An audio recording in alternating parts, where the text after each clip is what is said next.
নমস্কার বন্ধুরা, মাম্পির ছোট লাইফস্টাইলে আপনাদের সবাইকে স্বাগত। এখন বিকেল সময়টা হয়তো 4টা কি 4:30টার মতো বাজে। দুপুরের খাওয়া দাওয়া সেরে বিকেলের কাজকর্মতে হাত লাগিয়েছি।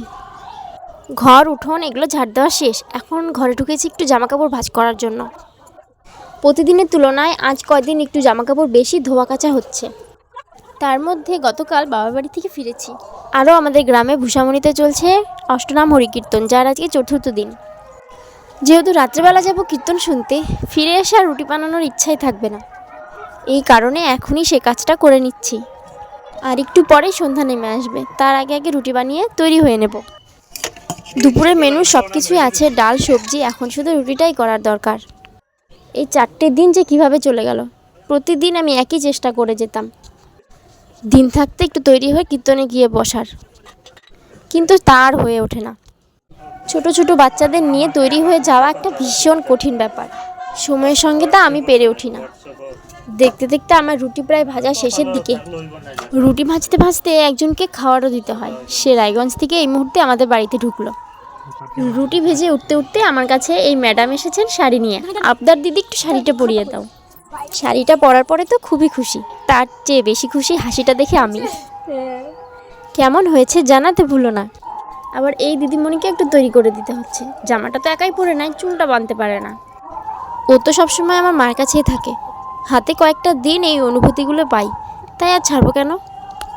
খুব সুন্দর করে মনোযোগ দিয়ে চুলগুলো বাঁধছিলাম, আর ক্যামেরাটা সামনে দেখে একটু বেশি অভিনয় করছিল। ব্যথা না লাগতেই করে উঠছিল। আমার এই বড় মেয়ে, সে নিজে থেকে নিজের কখনোই যত্ন নেয় না। তাকে বকে ঝুঁকে একটু মাথা আশ্রিয়ে দিতে হয়, কিংবা তেল মাখাতে হয়।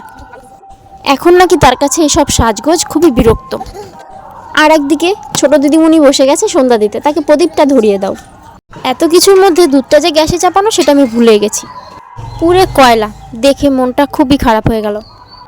যাকে এখন আর কি করার, একটা নিয়ে পড়ে থাকলে তো আর হবে না, তৈরি হতে হবে। আমি তো তৈরি। আমার কর্তাবাবু আর আমার শাশুড়ি মা আগে থেকে আসরে চলে গেছে। আমার এই তৈরি হতেই এত দেরি হয়ে গেল। শুধু যে আমি একা তা তো না, সাথে যে আমার 3টা ছানাপুনে আছে। এনাদের খাইয়ে দাইয়ে তারপরে সবাই মিলে একসঙ্গে বের হলাম। 3 ভাই বোন আজকে খুব খুশি। তারা তাদের বাবার সঙ্গে ঘুরবে, আর আমি আমার কর্তাবাবুর সাথে ঘুরবো। আগে আসরে বসে কিছুক্ষণ কীর্তন শুনে তারপর আরতি করলাম। আজকে আসরে বাতাস আর বর্ষা নামবে, তোমরা দেখতে থাকো। আমাদের এই পাড়ার এমন কেউ নেই যে বাতাসা ছিটাবে না, আমরাও তার মধ্যে আছি। এই দুষ্টুটাকে আসরে রেখে আমি আরতি করতে আসছিলাম। এত দুরন্ত সে থাকবে না আসলে তার ঠাম্মির কাছে, চলে আসছে আমার কাছে। না বোঝো ঠেলা, এবার কোলে নিয়ে আরতি করতে হবে।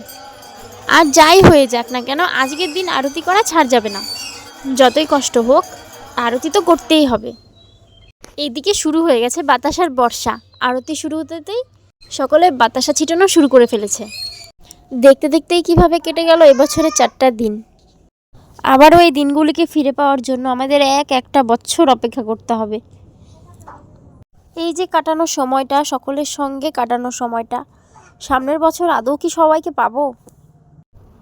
হে শ্রীকৃষ্ণ ভগবান, তুমি সকলকে ভালো রেখো। জানি না আবার সামনের বছর কাকে পাবো কাকে পাবো না।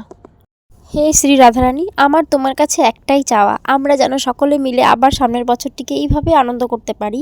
তুমি এইরকমই কৃপা করো সবার উপরে। আবার এই সামনের বছর এই দিনগুলিতে হরিনাম শ্রবণ করতে পারি।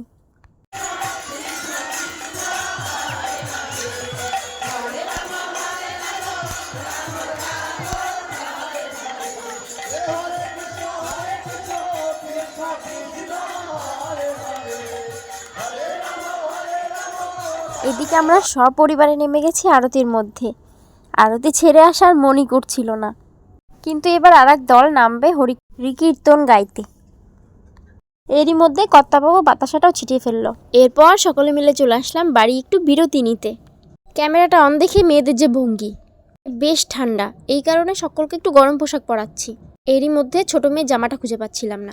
2 বোনে ভঙ্গিমা দেখাচ্ছে, তো বাব্বাটারাই বা কেন বসে থাকবে, কি আর বলার। এখন আমরা ঘরে মোট 11 জন। খাটে বসে আছে আমার শাশুড়ি মা, তার পাশে তার দেওর এবং তার নাতি। তারা 2 দাদু নাতি এসছেন বিহার থেকে। রায়গঞ্জ থেকে আরও এসছেন 3 জন। এদিকে আমার 3 ছেলে মেয়ের 3 বাহানা, কেউ বলছে গরম লাগে, কেউ বলছে আমার ঠান্ডাই লাগে, কেউ আবার টুপিটা খুলে ছুঁড়ে ফেলতে চাইছে না। আমার মাথাটাই নষ্ট। মেলায় ঢুকে যদি কিছু না খাই তাহলে কি করে হয়। মেলার ভিডিও আর দিচ্ছি না, এতে অনেক বড় হয়ে যাবে। এখানেই বিদায় নিয়ে নিই। সকলে ভালো থেকো। রাধে রাধে।